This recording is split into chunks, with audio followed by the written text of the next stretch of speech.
new game we played this week, which is not it's fairly new. It came out last month, I think, or a month before. Sifu. Sifu recently dropped, and we got a chance to get some hands on it. And I would say I am very impressed with the presentation of Sifu. Yes. I saw the trailer, and it looked like interesting game. Obviously it's very martial arts based. Being a martial artist myself, I'm like, okay, this could be cool, be a fun experience. But I didn't realize how much of a great presentation it was until I actually played it.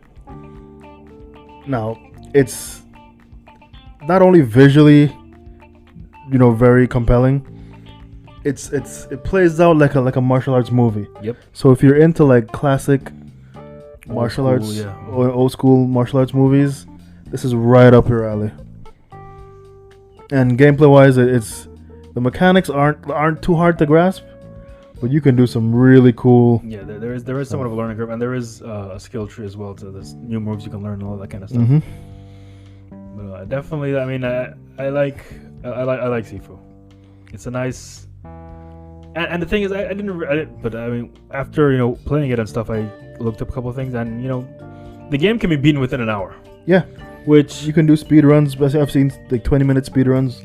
That's gotta be the record. I've seen some records of like 40, 45 minutes, 44 minutes kind of thing. Now there's even 20 minutes. So it's like if you know what to do and where to go and stuff like that, you can beat the game within an hour, which makes it like a perfect game for the lounge. If you wanna, sit down, check it out for an hour, you can potentially beat it within that hour. There you go. You know what I mean?